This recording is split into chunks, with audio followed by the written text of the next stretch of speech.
Okay, hello and welcome everybody to CoHo BC's Selling a Portion of Your Property. I'm delighted to see a big response to this because I think this is going to be something that makes a lot of sense for a lot of people, and we're delighted to help get the word out about this interesting alternative housing option for people. So today's event is sponsored by CoHo BC, the Collaborative Home Ownership Initiative. And hopefully, many of you have been to CoHo BC events before. If this is your first time, welcome. We're hosted today by three of the CoHo Pros, the co-ownership professionals who are part of the CoHo BC network, Brian Horowitz and David Hale. We'll meet them a little bit later, but our Vancouver Island representatives. So before we start, it is always important, especially when it comes to land ownership, land stewardship, that we acknowledge that the lands that we are talking about, the lands that we call home and hope to steward through ownership, are the unceded and ancestral homes of many different nations across the region, and that they took that role of owners and stewards of the land seriously for many generations, and that we hope to do the same going forward.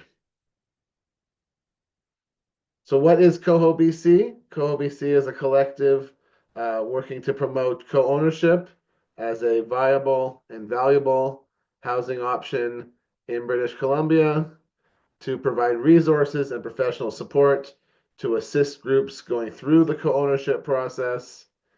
We assist in the creation of co-ownership groups through dating pools and a chance to meet other like-minded individuals or families to create co-buyer groups. And our network of professionals work to facilitate the sale or resale of shared property interest to other potential buyers and partners.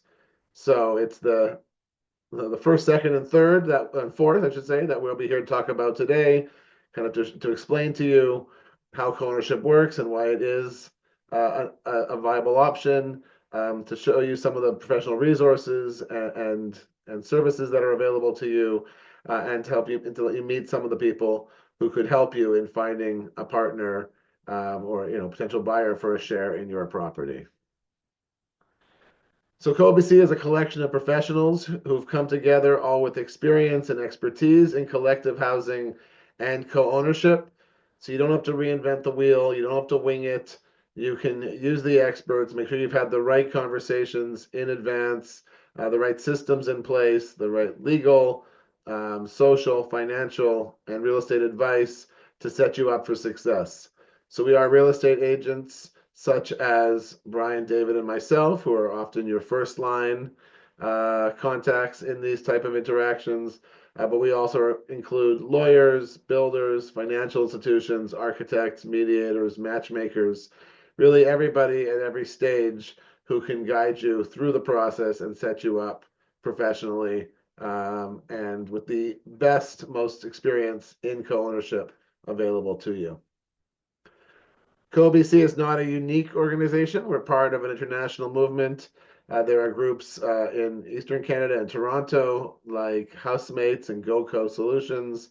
There are groups across the US, like Paradigm and CoBuy, and there are groups in Australia and New Zealand, like Proppy. So this is really a movement where across the world where people are finding that housing is expensive, and where even with our growing communities, people are finding more kind of social isolation and disconnection, and they're looking to co-ownership as a pathway to solve all of these issues. So before we go too deep in, I want to introduce myself and our other presenters today. My name is Noam Dolgan. I'm a realtor based out of Vancouver, and I specialize in co-ownership, of course, sustainable living and green homes. I really like to think just real homes for real people and outside the box real estate thinking. So whether it is through co-ownership, through co-housing, or just through traditional buying of homes that are near in your community, near parks and transit, that are affordable.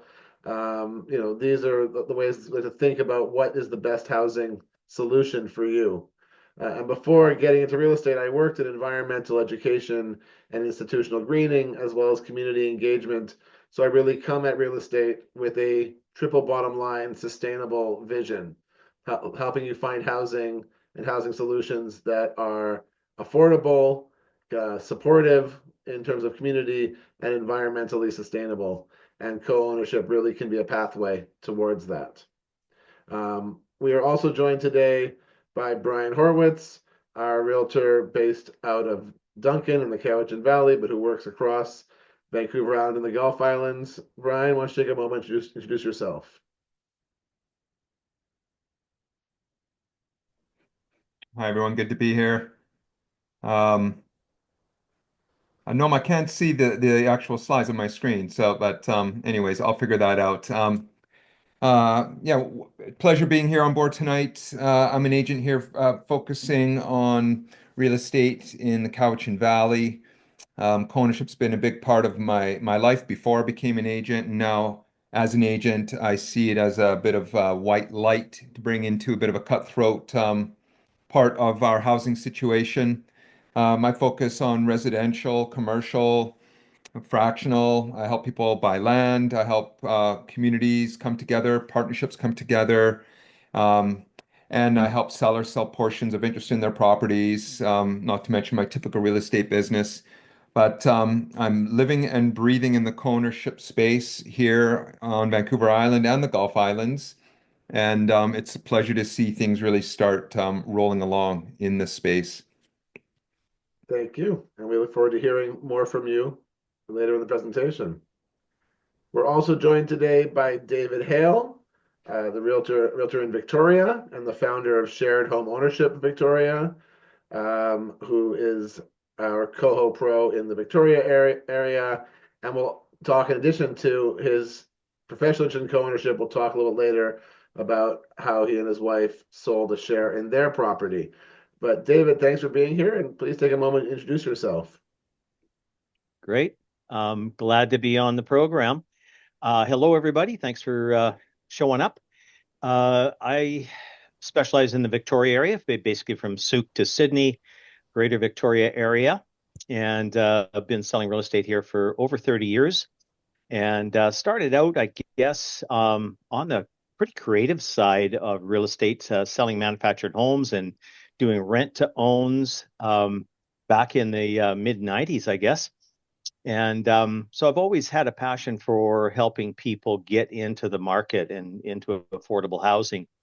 And I saw shared home ownership as an opportunity to take two parties and have them buy a house with a suite together to share the cost. So it always makes sense. You got four people, potentially 2 to 4 people being able to qualify for the house. So in my mind, it's a no-brainer. I've been working in this space since about 2017, and I believe that part of this presentation is me chatting about selling 2/3 of my home. So looking forward to the rest of the program. Thank you for being here, and yeah, we look forward to hearing your story. Just take us back a little bit. Co-ownership, we're hearing a lot more about it in the news, and professionals like ourselves are trying to specialize in it. But it's not a new concept. Before 1966, there was no Strata Act in BC, and if you wanted to own a larger portion of land, or a building such as the Lee building we see pictured down here, the only way to do it were through co-ownership models. Um, in the 1960s and 70s, we saw a growth in ownership co-ops, um, be them apartment buildings or rural acreages. In the 90s to present, we've seen a growth in the co-housing movement, which generally has co-ownership as a stage. A group co-develops a piece of land, and then later it becomes stratified. We'll talk about that model a little bit more. And in general, we've seen families, we've seen friends, we've seen investments, people co-owning investment properties. timeshares and fractional vacation properties. All of these are example of models of co-ownership that have been happening in our region for many years, if not eons. And even the Strata Act, which creates a pathway to own your own unit in a building, is a co-ownership product, right? Because while you own the inside of your unit and you have your own title, you still co-own the exterior of the building, the land, etc., with members of your collective, of your strata. So co-ownership is a normative part of our real estate market, but it's growing, and we'll talk about that.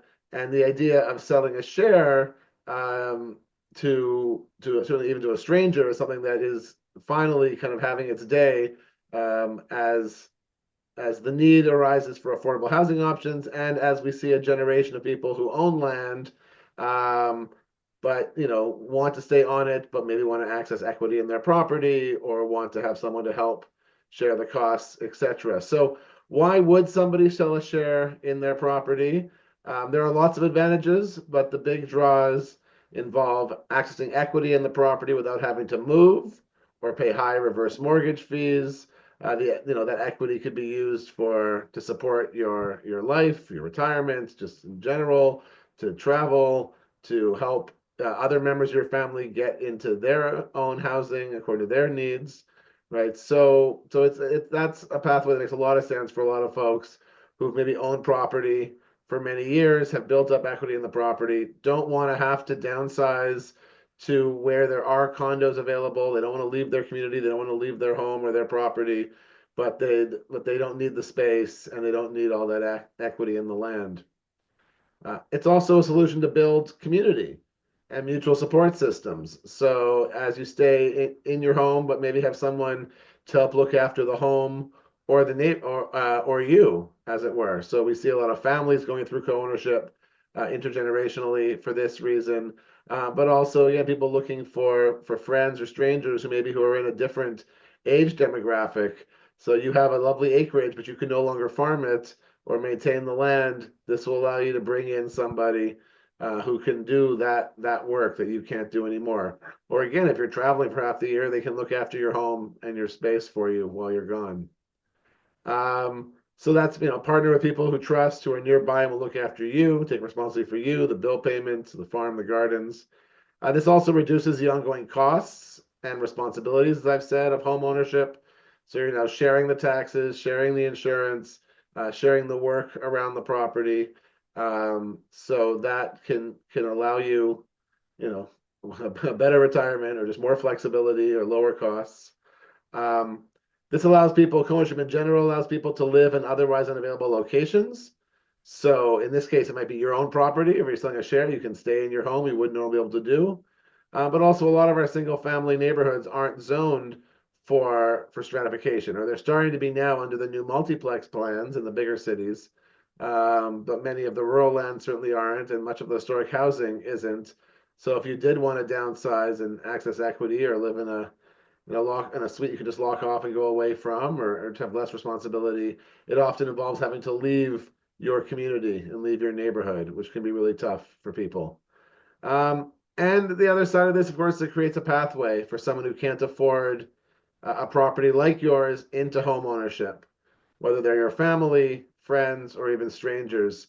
Creates a really wonderful housing option for people who want to step into the housing market. So who might co-own with you? Who would be that buyer?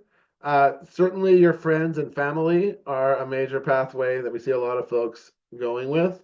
But even when it comes to strangers, we see first-time home buyers trying to get into the market, looking for these kind of opportunities. We see a lot of interest from young families who really want access to the single-family homes, to yards, to acreage, but can't otherwise afford them, who can really get in this way.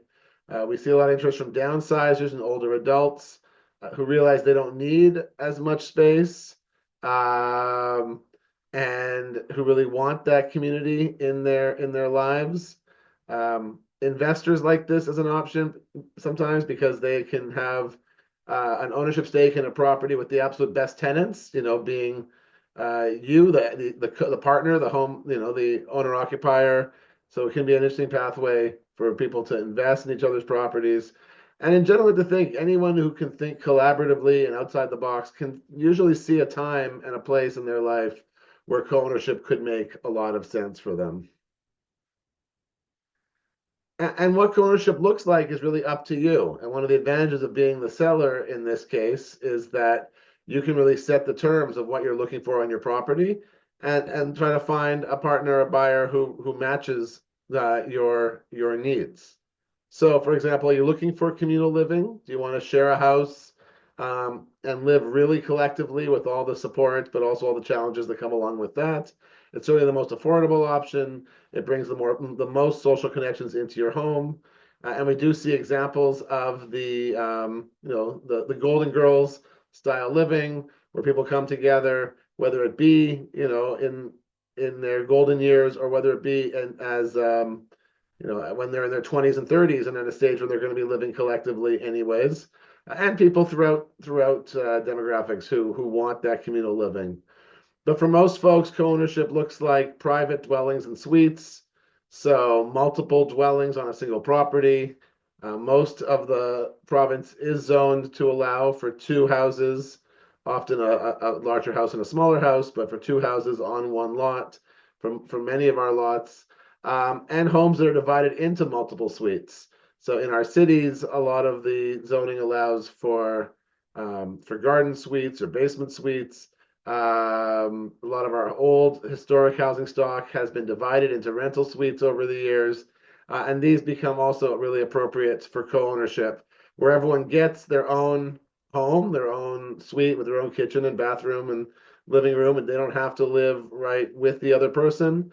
But you get the financial advantages and the social advantages of having neighbors who are close friends, or at least people who you really can count on, and look out for one another. We see co-ownership working in land-based businesses, farm collectives, certainly rental properties people co-own. We see folks investing in friends or family and much more. So, what you're looking for when you look at, this is what I need, this is what my property has on it, this is how it could be changed based on the zoning or the housing stock. What pathways can you see yourself, whether it be in communal living, which is harder to find a partner in, or whether it be in multiple dwellings or multiple suites, which really mimics what a strata situation might look like. Similarly, how much to share is up to you. Is it just shared land and ownership, but everyone is totally otherwise private? Do we have collectivity I mentioned, but also what do you about collective spaces, yards, sheds, garages, laundry, workshops, kids' playrooms? Also, we see people creating all sorts of interesting shared spaces. We see folks working with shared resources, tools being the most obvious one, but also some people sharing cars, gardening equipment, of course, even things like a hot tub that you couldn't necessarily afford, especially to sustain on your own long term or justify environmentally. But if there's a few of you sharing it, do you have collective meals, once a month just to keep your connections going? Do you do holidays together, celebrate each other's birthdays? What mutual supports might you provide for one another?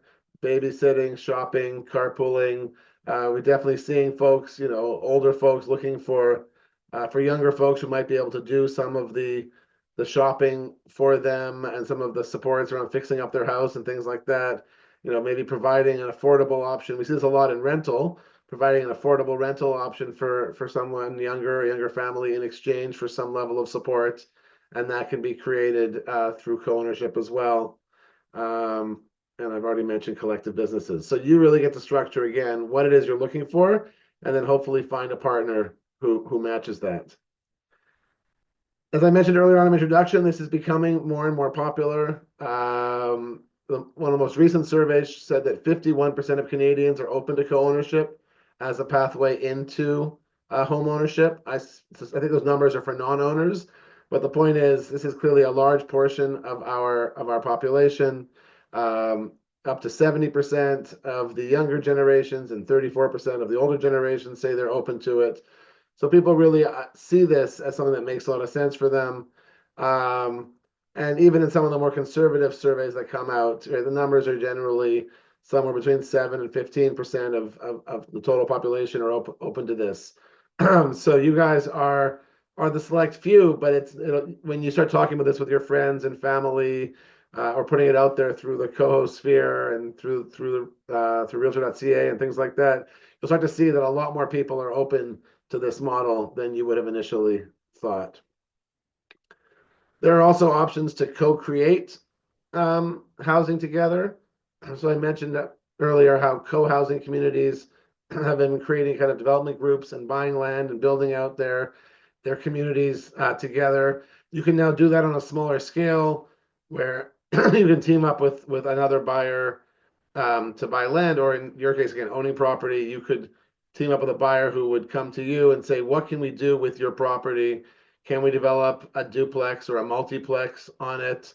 Can we, do a heritage conversion that would allow us to preserve the original home and maybe build some additional features while stratifying? If you're in a more, bare land situation, can we create a bare land strata, or some sort of intentional farming community? So these are models where if you already own land, we can help you find buyers to build out something where maybe you have a big house that's falling apart and you'd want to live in a single story home, but you still want to be on acreage, right? Or you want to be in your neighborhood. You can team up with whether they be end user partners or even developer partners, to build out something. Have a unit for yourself, have a unit for one or two of your children, sell off a few other units to afford this and make some profit on it. So co-development is an interesting possibility for many people these days, especially with the changes to the zoning that happened last year to allow for multiplex development in most of our urban centers. And that has created a whole pathway for homeowners to create housing for themselves, for their children, and to access some of their equity. So yeah, so you can work with CoHo to find partners to help develop your land in these ways, and you can build community and equity and stay on site in a new build. Really a win-win-win across the board. So there's a lot of reasons you might want to do this. If you're considering it, there's some considerations to ask yourself, before you begin the process. Right? What is your timeline? How long do you see yourself in the property? Because is this a forever home or a 5-year plan? You certainly want to make sure you're partnering up with somebody with similar vision to you. Although, if one of you wants a 5-year plan and one of you wants a forever home, you just make sure you have a good plan for exit. And we'll talk more about that later. But if you see yourself only there for a year or two, then maybe the complexities of co-ownership don't make sense. How much communal living do I want, as I mentioned? And what kind of partner do I need? This is not as easy a question as you think, right? So I mentioned advantages to having people who are a different demographic to you. So sometimes that can be really good for support. It also can be really good from a mortgage perspective. If you have equity in the land, someone else comes in who has a good job, then you can actually qualify for financing in a way that you wouldn't be able to, maybe either of you separately. Or maybe you do want people of a very similar demographic to you, people who another young family to partner up with, another retiree to build out those social bonds more closely. So those are the kind of questions that are worth thinking about early in the process. So I mentioned most of the major draws that bring people to co-owners, to selling a share in their property, and to co-ownership in general, right? And this is just another list of that. Know your neighbors, community support, save money, get more space, share resources, higher quality of housing. So in those new multiplexes, for example, or laneway homes or tiny homes, these are kind of housing otherwise not available in the market. Gaining access to your equity without having to pay high reverse mortgage fees.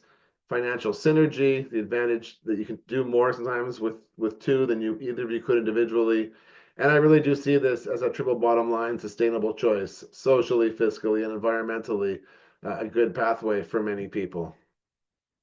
There are, of course, some challenges. If there weren't challenges, everyone would be doing it all the time. The one that often puts people off is the fact that in co-ownership, you need to share a mortgage. Any financing that anyone would get, everyone is responsible for officially. So some people do say, I'm looking for partners, but only partners who don't need a mortgage. I don't want to sign on to another mortgage. And that, while it will reduce your number of potential partners, can be a pathway for many because there are other people who can come in with some degree of equity as well. People want to make sure there's a strong exit strategy, right? What happens when one person wants to sell, or worst case scenario planning? What happens when someone dies, someone divorces, someone gets seriously injured and can't pay their bills, which is why you have to think about delinquency. And just in general, what's your systems for ongoing disagreements, repair, maintenance, noise, responsibilities, etc. And all this is not to scare you, but this is to say this is why a well thought through partnership agreement, legal agreement, and a very deliberative process, where you think through all of these potentials, really are important and key and are there to protect you and your partners. And that's really why CoHo BC exists, so that we as the realtors can help you have some of the conversations in advance early, and we can connect you to the experienced lawyers, who know, how to protect you from other people's financial challenges, how to put in proper delinquency clauses, so that nobody can kind of hold you hostage while not paying the bills. You always have a way to get them out, and maybe even put a little punitive penalties on them so that you're always made whole. Planning ahead for the exit strategy, right? Knowing, having a system in place so when that moment comes, you don't have to start debating what to do at your worst moments. At the good moments when you're going in up front, you've discussed them in advance. You have a plan. It's all written down, and you're good to go. So we'll go in a little more into that in a moment. But I guess I already talked about most of this stuff. So financing, right? You're protected by your down payment, by your legal agreements, and by the underlying value of the land. And there are specialty products for co-ownership. Van City has a product they call the mixer mortgage. Um, other institutions are starting to create kind of similar products to allow people to separate their finances. You are still on the hook as a whole for any mortgages unpaid, but you can each have separate accounting. One of you can have a little bit down, one of you can have a much larger mortgage, or vice versa. One of you can do fixed, and one of you can do variable, and all the accounting is taken care of for you. So there really are great services that can make this happen. For an exit strategy, we generally suggest a 3 to 5 year no forced sale or lockout period, because you don't want to get into one of these agreements and then a year later someone changes their mind and you're forced out of your home and all the costs and emotional costs that go along with that. So generally want to make sure that you and your partners have a timeline that you can kind of commit to up front. But then when one party does want to sell, it begins a 3-stage process. Stage 1 is the remaining partner has the right to buy you out. Stage 2 is that both partners attempt to go to sell the share, which is what we're here to talk about today, right? Selling a share in the property. This is, you go and you market the property, trying to find a new partner who the remaining partner likes. And if you can't find a new partner and the remaining partner can't afford to buy you out, then you can force a sale in the property after 6 months, 12 months, whatever you agree to in advance. So this really creates a system where the party who wants to stay knows that they have 6 to 12 months to find a solution to stay, either by finding a new partner or buying them out. And the party who wants to go knows that eventually they'll have a pathway to liquefy their assets and move on to their next housing goal. And yeah, I guess we'll talk more about the legal agreements later. I thought it was here, but I think you're probably tired of hearing my voice.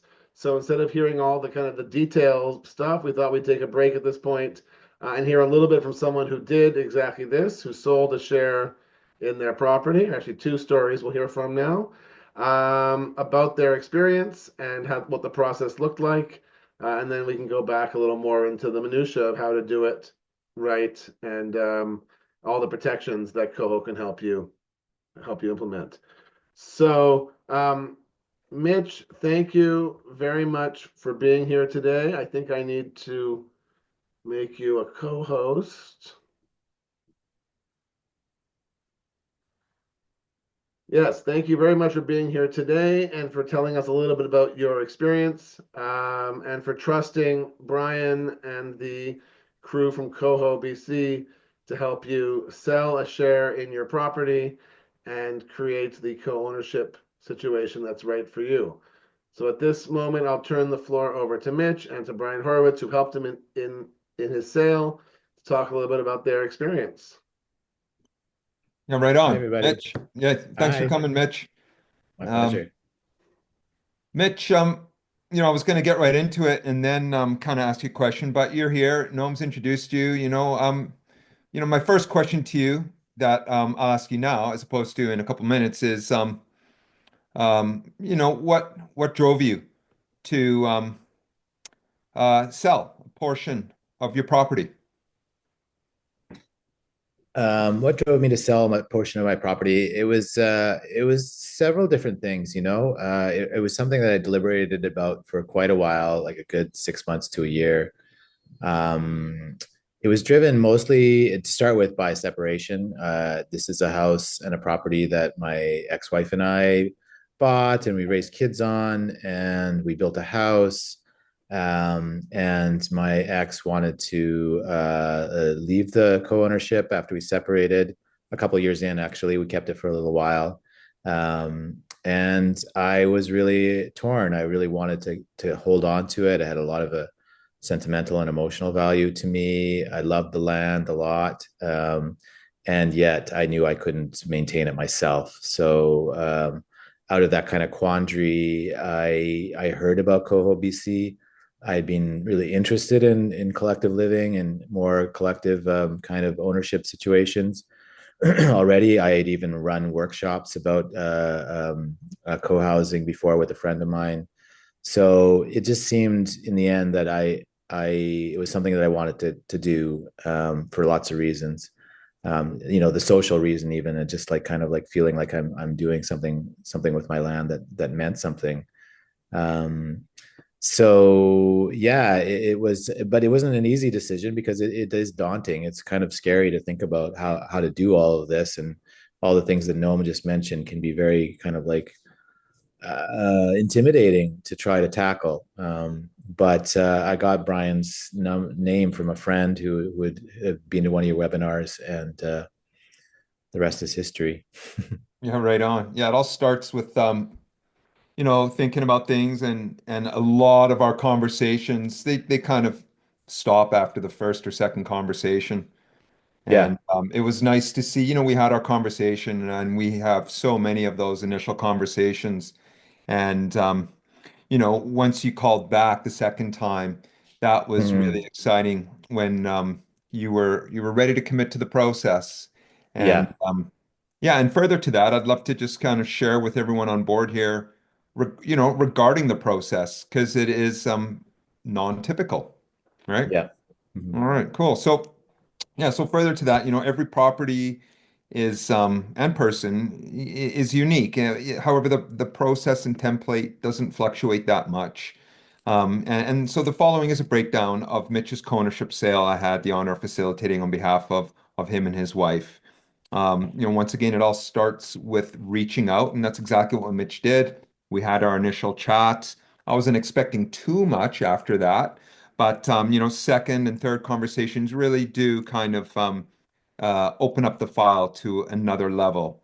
And that's what happened after 6 months when Mitch and I started to peel back the layers and make I started connecting Mitch with lawyers and connected Mitch with Ryan McKinley with Van City, who really understands mixer mortgages, as well provided our detailed checklists and templates, which were really a great way to kind of set the stage to prepare everyone for the transaction.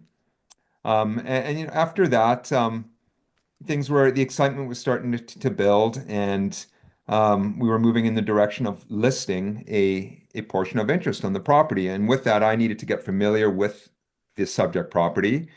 And I went and met Mitch and Angela, his ex-partner at the time, to walk the property, and that allowed me to become more familiar with the lay of the land and the housing components. and the proposed shared spaces and the overall general condition of the property. We walked and bounced ideas back and forth and talked about different scenarios on how things could work on the property. And that was a great meeting. And after that property walkthrough, I really did have the necessary information for me as a real estate agent, to get clear on what I needed to do, figuring out alongside with Mitch and Angela's agreements on placing value on the entire property, um, which is a key component to co-ownership sales. As from here, once you get an agreed upon uh, price of value on the entire property, is when we can work together to break down portions of interest and see what's viable and realistic as far as shared ownership on the property. So at this point, now that we had the overall value agreed upon, we were now in a position to establish the portions of interest.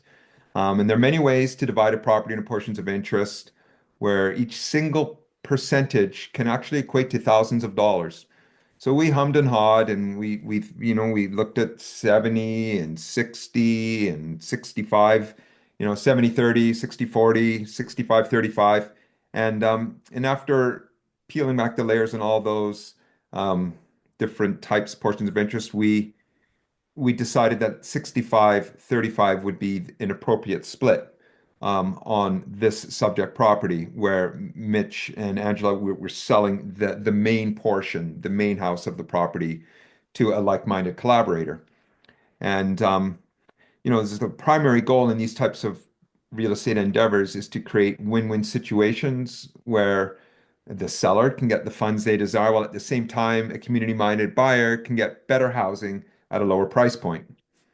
So now that we had identified pricing and specific portions of interest, we were ready to focus on the agreement overview, which is a detailed document outlining how the property will be shared, focusing on the social framework, the legal framework, and the economic framework, which are the three main components to focus on when it comes to organizing and compiling a detailed agreement overview. Um, Social alignment, which was Mitch was talking to, that social connection, which really is the glue to any type of collaboration. It's integral to successful collaborations, as these deals, they're not just about money. They're just as importantly, if not more importantly, about connecting with the like-minded person, people that you can get along with, people you can share certain values with, people who you can trust. The legal framework, on the other hand, is much more pragmatic, outlining the general terms of how the property will be shared, including the forms of ownership, governance, what's exclusive, what's shared, the selling process, and much more. The economic framework clearly outlines how expenses pertaining to the property will be shared. So, this agreement overview, as far as a selling agent, it's the primary document, bringing clarity to all interested parties who reach out to learn more about the offering and how the property is set to be shared. It's a general agreement acting as the primary worksheet for the seller and the potential buyers to work with. In layman's terms, it is the co-ownership agreement. Not necessarily the legal co-ownership agreement, but a well understood agreement on all the considerations I just mentioned. So, a big advantage in selling a portion of one's property is that the seller gets to set the stage and present the general terms of an agreement according to their wishes. So by now, we had spent much time, getting the back end information prepared, and at this time we were ready to prep the property and prep the listing. With that, there's typical cleaning. The property was very well prepared. Mitch and Angela were amazing. They set up the property and the homes and the structures just perfect. Couldn't have asked. No stone was left unturned. The pictures and video turned out great, and things were looking really good.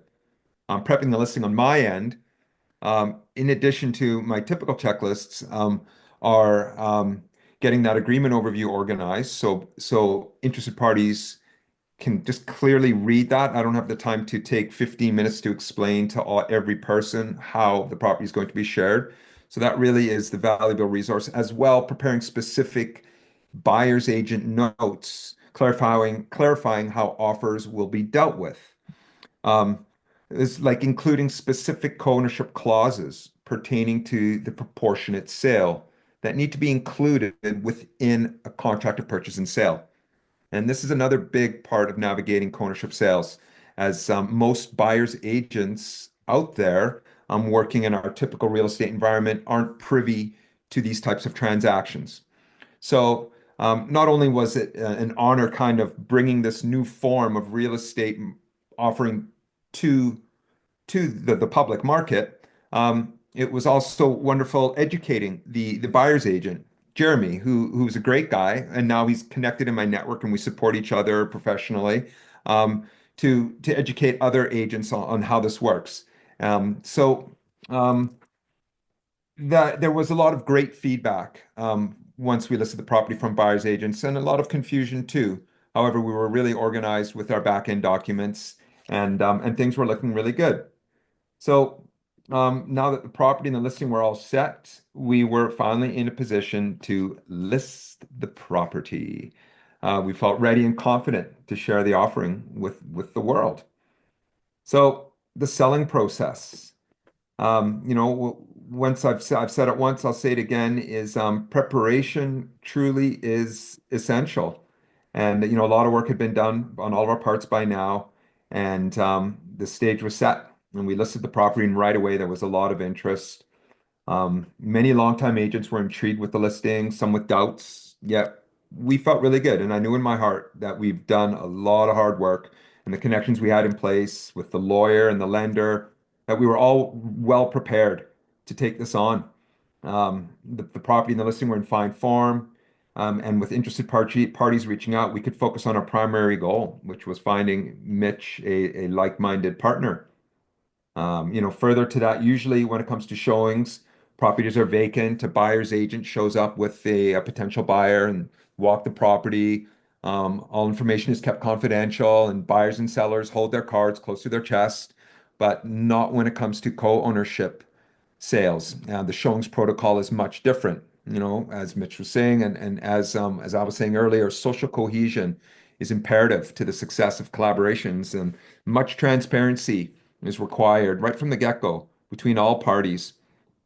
And further to that, when interested parties reached out, in these types of transactions, the seller themselves are present during showings alongside interested parties to get a feel for potential alignment. And Mitch, I'll bring into the conversation here because that's I do this for a living. I'm on site and I'm helping people buy and sell real estate. But you being a vendor and having buyers agents and people come on site, and you kind of walking the land with them and having those kind of conversations, it was interesting there when we were on site there was multiple parties there at once, and I was navigating people and you're meeting people, and there was like a lot of interest, and you're having these initial conversations on the phone, in person, and it'd be love to hear your thoughts of where you were at that point in the transaction.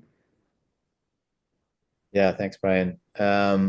Yeah, I mean, it was very interesting because I was just thinking about what you just mentioned around the need to educate realtors. It was really educating everybody because we're all so used to real estate being this competitive, secretive, kind of yeah, competitive kind of experience, high stress, that the buyer and the seller never talk to each other, that kind of thing. So it was very different. So immediately it felt a lot better to me. It just felt so much more aligned. And I know that anybody who's interested in co-housing or collective co-ownership is probably feels the same way. That you don't want to do it the usual way because the usual way kind of sucks. So I felt really good about that. There was all these sort of educating things. I can remember the look on some of the realtors' faces that would come by. They'd be like, "What are you doing?" Or people that just wanted to buy the land outright, just couldn't quite wrap their head around it, and you could immediately tell who kind of got it and who didn't. Um, and yeah, I was in a very unique situation in that I was sort of both buying and selling in a weird way, so it was very interesting times. Um, I think when I think about that time of being, the first flush of interest in people and showing people around, because you're not only sort of like just showing people land, but you're also kind of checking each other out and getting a feel for people.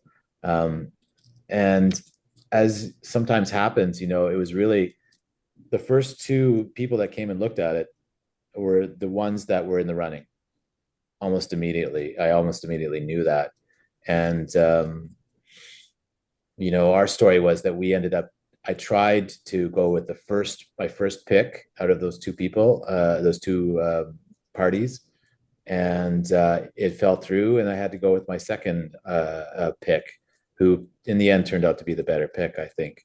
Um, but we were kind of inventing a process on the spot in terms of for me in terms of like picking and choosing. I set up calls and I had multiple interviews, face-to-face interviews where we talk about things, um, because it's such a huge leap of trust. So you really, really need to feel confident that it's going to happen. And as it turned out, me and my eventual co-owners, we had to go through a lot together to make it happen without really knowing each other that well. So I'm happy to say that it was successful, and we're like almost 2 years into our co-ownership. Things are evolving and changing, but they've become really good friends and collaborators. And I think it was an amazing process that we went through, and I love being able to talk about it. That's awesome, man. Yeah, so I'll just jump in on that. So the whole initial conversation stage, lots of moving parts. We found a perfect person. Um and that leads to dealing with offers, which is a whole other non-typical way. It's clearly laid out in the instructions that we're not accepting offers. Yeah, People like and other agents were kind of scratching their head, but what if my client yeah, wants to buy it? Well, too bad. Like, um, yeah, so so basically the way it worked was, and this is how we like to sell portions of interest is that you work with your seller, you get a price point that you're happy with. It isn't about getting more than what you're asking for. It's about getting what you're asking for, and it's about finding multiple interested parties, which is what we yeah, did, who are interested. And at that point, it's clearly laid out in the instructions. We reached out to parties that Mitch was interested in, and we said to them, like, simple agreement over the phone. Do you agree with the purchase price, and are you happy with the general terms of the agreement overview? And we had multiple parties say yes. So at that point, it came down to me calling Mitch and Angela saying, okay, we've got multiple parties. We've got two parties here, which is great. It's always better having more, but sometimes that could even make it even harder to choose. But at that point, Mitch, it was basically up to you and Angela, of course, because you want to, choose a qualified buyer, but more important to you. And you made the decision, um, and probably not an easy decision, but and then I had to let the other party know that you chose the other party. And they were bummed out, but they were kind of happy for you and wished you well. And then all of a sudden, a few days into getting into a potential relationship with the person you wanted to connect with at first, we realized they just weren't financially capable of making it happen. So at that point, we immediately called the other party, and they were delighted and still open to coming to the table. And at that point, it was wonderful. They submitted an offer. Their agent Jeremy, he was new to it, and he really took in the information, the instructions well. And the offer came together with all of the particular ownership clauses that needed to be put in place, and we had an accepted offer in place, which was super exciting. Yay! Kind of like not cheers, but high fives. And then at that point, it's usually with sellers, it's like, okay, it's all up to the buyer now. They can do inspection, and I can just like sit back and wait for them to remove subjects and get my cash upon the sale. But it's the exact opposite when it comes to selling a portion of interest in real estate. And this is a very integral time where the seller needs to just kind of, have good food and rest and be prepared of being pulled in many directions because essentially you are going through the motions of buying real estate and selling real estate. And so with that, all of a sudden, Mitch, you're in it. You're like looking for insurance with these folks. You're looking for shared financing with these folks, and you're peeling back the layers of the agreement overview, connecting with the primary lawyer in the file, ironing out the agreement overview into, the legal considerations. At that point, things can get a little stressful in the due diligence phase, and I'd love to hear what your advice you can give to other people on board who are thinking of selling a portion of interest, who will most likely need to carry financing and share financing with another party because it's always a little bit more involved when you're sharing a mortgage. Because I know it was a little bit stressful. It always is when you're buying real estate, when you're doing inspection and financing, no matter any way you slice it. Um, so yeah, any advice you can give to potential sellers out there? That's a good question. I, yeah, I think it's just that it's first of all it's definitely worthwhile. It was a really meaningful process for me. Yes, it was stressful, and yes, it takes a lot of extra work, I think, to do it. But at the end of the day, I feel very good about the whole thing. Even if I choose not to stay in the co-ownership forever, I think it was a really meaningful act, and it had all these cool ripples on Gabriola. Actually, people kind of heard about it. It was on Gabriola Island, so it was a small community, and people heard about it, and I think it caused lots of people to be quite inspired by it, because there's a lot of people out there, I think, that dream of doing this, but never actually go down the road. And I would say, if you really wanted to try it, to go for it and trust your instincts that it's going to be worth it, and that you can do it. I mean, it's so intimidating sometimes, all these agreements and numbers and big documents and all of that. But it's yeah, it's doable. There's it gives me a lot of hope to know that you can do this kind of thing, that you can actually share a mortgage with somebody who's not your family member. Like that to me was a revelation. Absolutely, and have your own terms. And Exactly. yeah, Exactly. And that worked, that was so great. Like, and so it gave me a lot of hope that we could pull this off.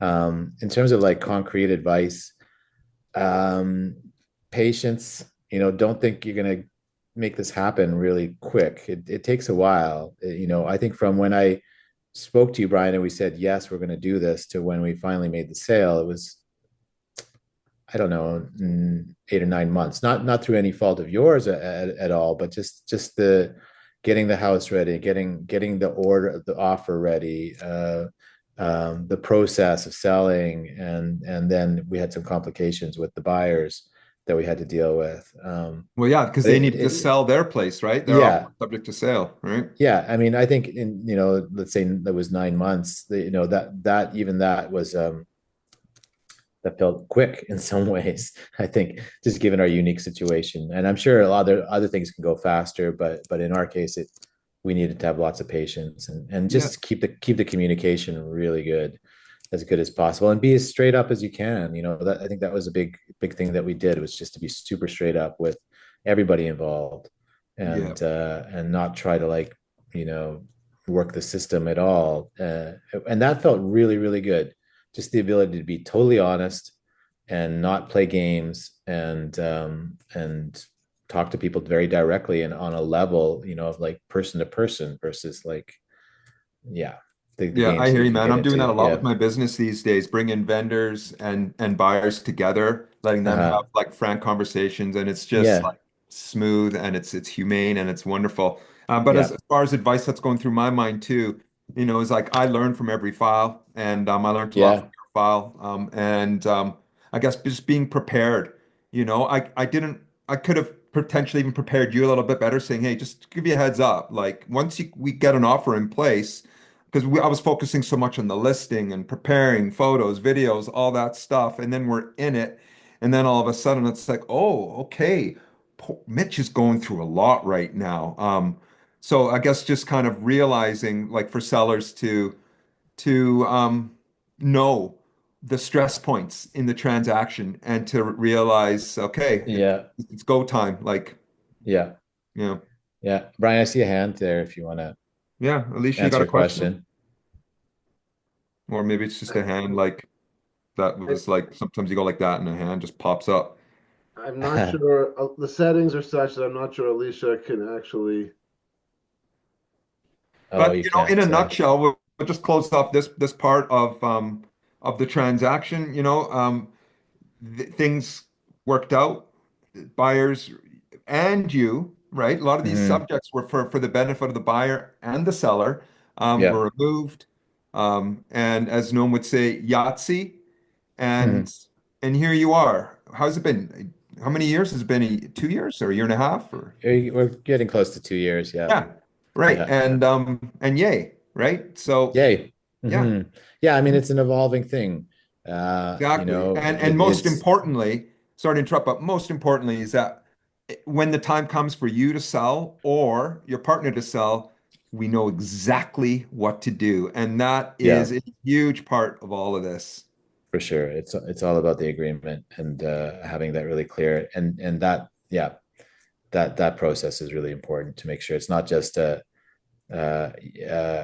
it's all legal and in writing and clear and everybody agrees to it. Yeah, that's a big part of it. Totally, man. It's Mitch, Mhm. it really was a pleasure like going through it all with you, man. Like Yeah. yeah. Well, as a postscript, I also I tend to be seen as a resource for this kind of thing, and so people are always asking me questions, and I helped some friends in Nanaimo get into co-ownership. So I do think of it as a kind of movement or like a kind of like um, joint project with other people that we can help each other get into co-ownership and spread this kind of way of approaching things. Absolutely. Yeah. Anyway, thanks for having me. It's great to talk about it. Always. Yeah. Take it easy. You Good too, luck, buddy. everybody. Bye. See Thank ya. you, Mitch. Thank you for sharing your experience, and You're thank you, welcome. Brian, for kind of outlining what the process looked like and could look like for somebody going forward. And we'll go through this quickly in the closing slides. But how we really set up the offering, find potential buyers, let the remaining partner get to know the buyers and build relationships and choose one, and then the long process where the buyer and the partner work out their legal agreements and their financing and figure it out. And it's really a wonderful process when you see it come together. um we have one more example of somebody's success. David Hale, who I said is both an agent working in the space, but also made the choice to sell a share in his property with his wife a few years ago. David, why don't you tell us your story?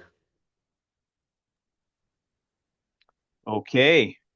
Mitch and Brian, good work, you two.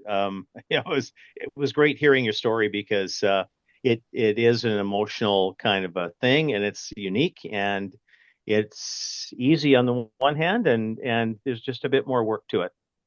So our story is almost 5 years old now. In September, we're going to have to find new financing.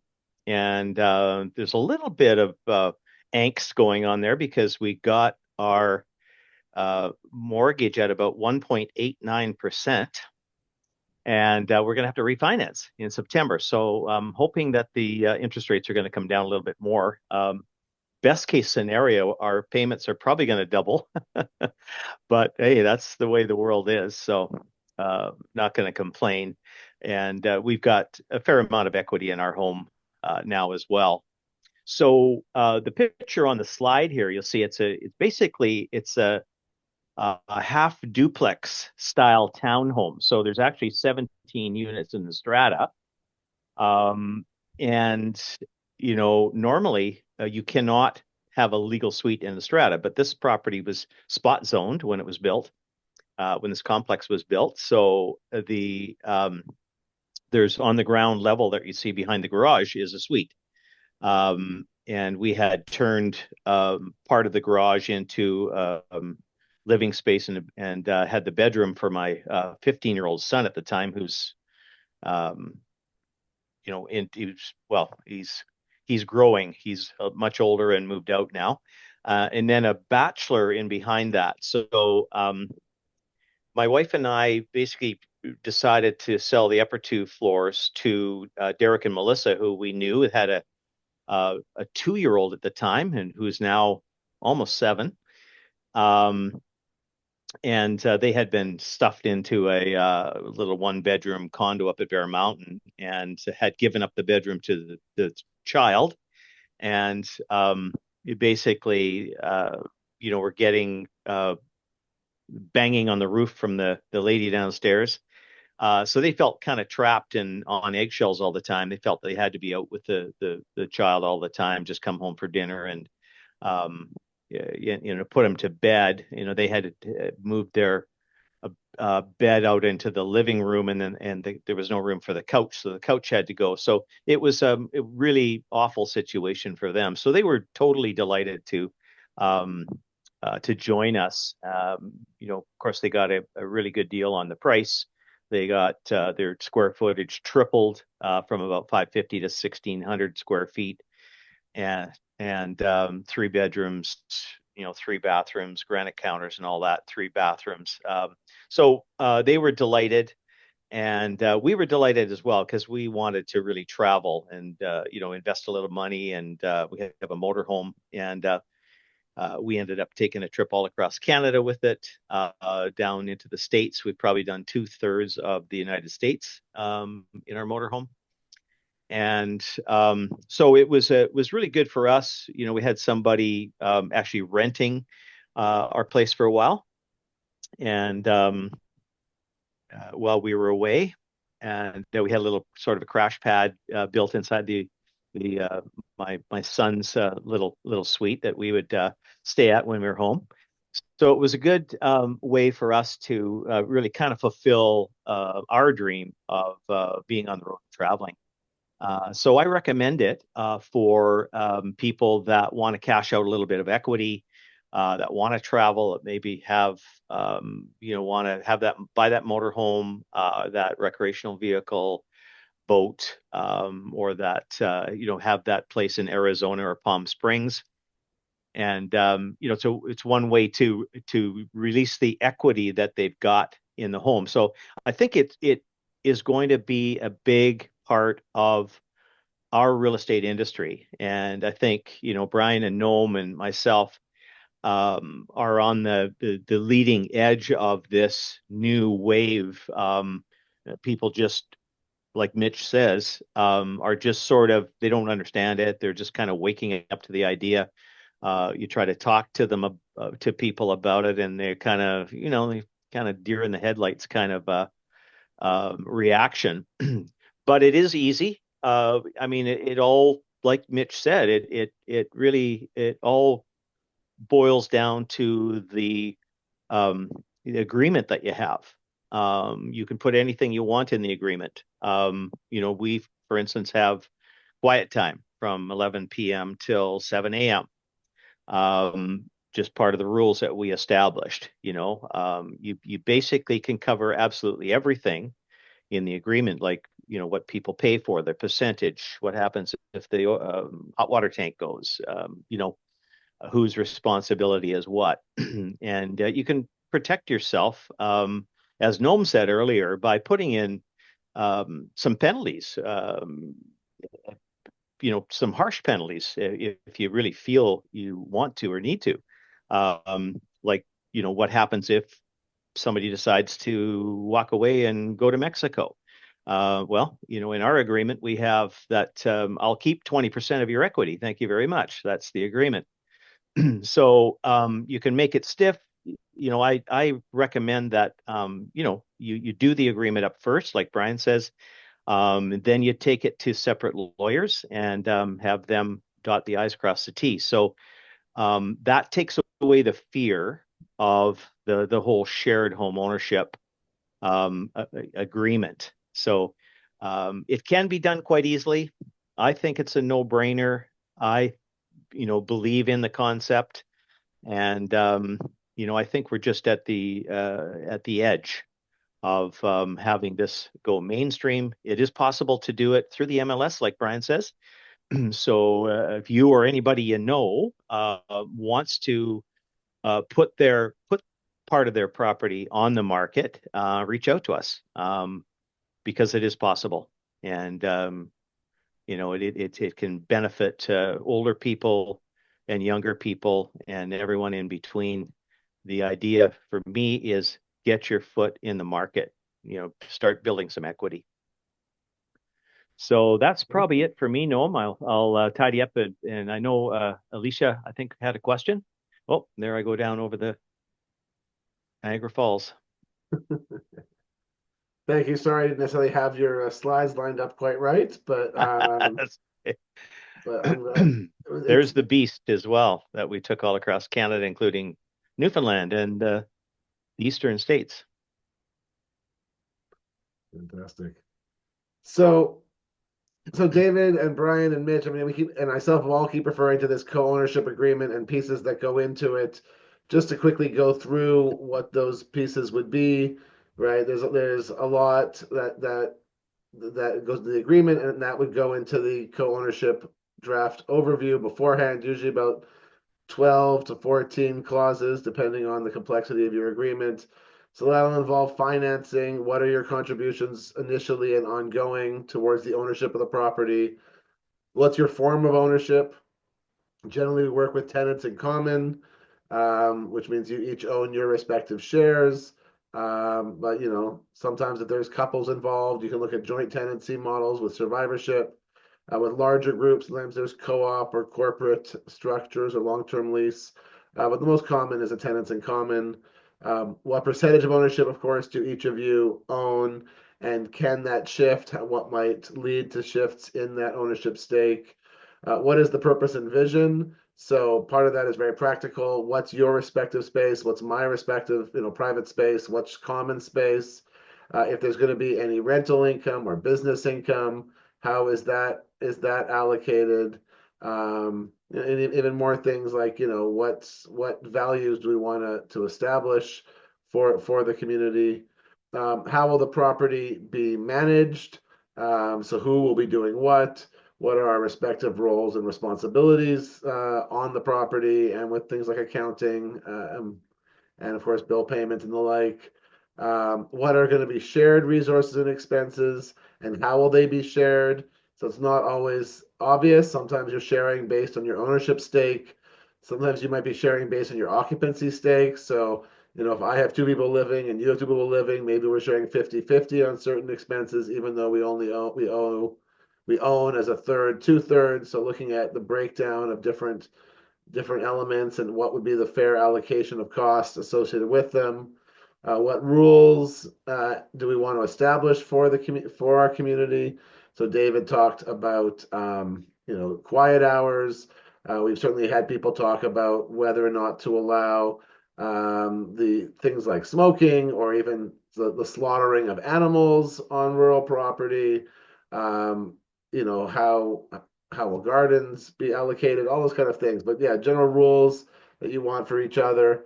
Delinquency, we keep referring back to delinquency, but there is a long, complicated process of what happens if someone doesn't pay. You set a delinquency rate of $5,000 or $10,000, which is generally far short of their 50 or 200,000 that they have invested in the property. And then when they pass the delinquency threshold, again, it triggers certain steps like the right to force a sale on the property and to assign them punitive penalties. And so you're willing to carry your partner for a little while, but not so far that it's going to put you into financial peril in any way. And so we have that laid out well in advance, what the systems are so that you never get to a problematic place. What is your social framework? How will decisions be made? How are you going to do communication? If it's two, then most these are generally going to be by unanimous consent. But if you're doing larger groups, will there be majority or supermajority decisions allowed? How would conflicts be resolved through arbitration and mediation? What's your exit strategy, as I talked about as well. So there's a lot of different things that go into this agreement and go into the overview that becomes part of, again, creating that structure, right? When you're, as Brian referred to, when you're selling a property, you're selling a share in a property, you're selling five things. He didn't lay this up typically, or four things. You're selling the property itself, clearly, right? The buildings that are on there, the land, etc., like you would be traditionally. You're selling the partner, and so any would-be buyer has to, buy into the partner, and the partner needs to buy into any would-be buyer. You're selling the financial structure, the social structure, and the overarching legal structure. And so you need to have all five of those things on offer from the beginning so that people know what they're choosing to get into. So Brian talked about most of this stuff, so I'll really just run through it. What the process looks like, right? Establish the offering. What are your needs? How much equity do you need out? How much housing do you need to retain on the property for your own needs? And then what does that create? What opportunities does that create? What housing and land opportunities are available on your property that you could then, sell off to other people? And what is the best way to achieve your needs based on the property options, and at the same time creating an appealing offering for a buyer, because what you're selling off needs to be at a price point that is competitive, usually 30% or so below what a similar product would be in the traditional market.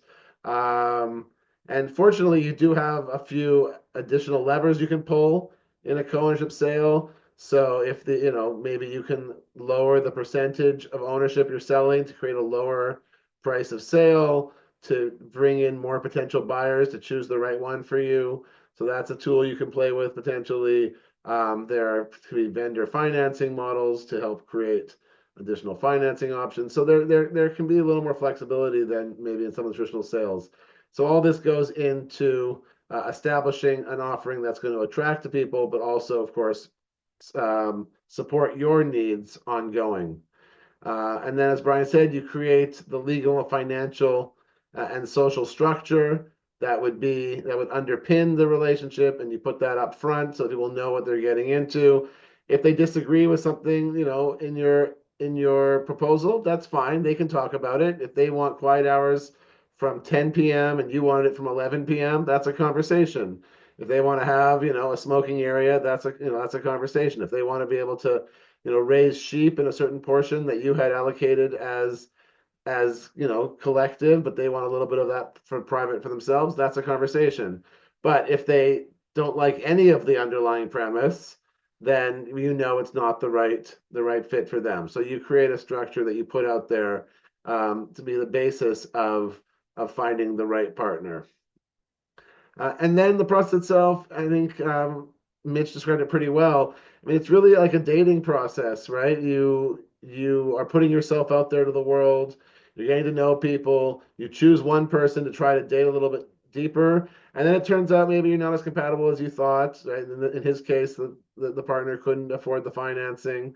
And then you go back and you find other people until you find the one who is the right match for you.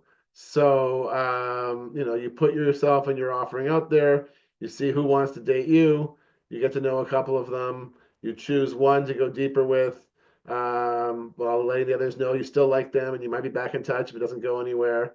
And then you find, who you want to go further with. Once you choose someone to go further with, you go into like kind of an engagement phase where you disclose everything. You disclose your finances, you disclose your quirks, you disclose your pet peeves, you disclose your vision for the future, you disclose your health status and what your backup plans are in case you can't work. If you're a couple, you talk about your relationship and what your plans are in case the relationship doesn't continue the way it's supposed to. I mean, you get to know each other, and you get to know the property as a whole. And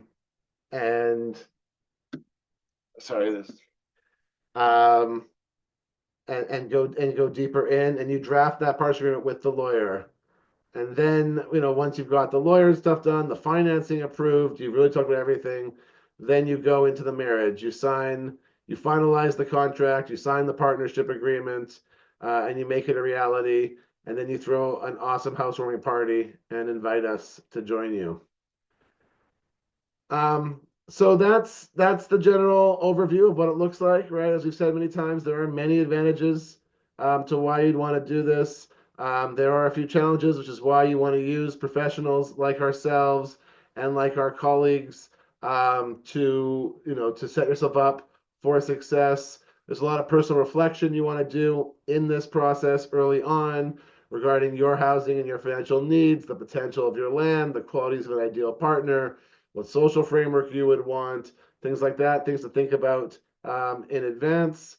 But that's why CoHo BC exists, so that we can, help you through those questions and through that process to make the whole thing work. So I'm going to change the security settings here in a moment and open the floor for questions. Unfortunately, Mitch is no longer with us, but Brian, hopefully you can answer on his behalf, or David can talk about his experience selling a property. Just quickly, if you want to learn more, definitely check out our website where there are resources, our guide to co-ownership, questions for your partnership agreement, great YouTube channel with a lot of presentations like this one from lawyers, from financiers, from co-owners, etc. If you want to talk about what's possible in your region, schedule a consultation with myself, Brian, David, or if you're not in one of our particular regions, you can just reach out broadly to myself or the CoHo BC email address. And we do have a few other agents we're working with in the Okanagan and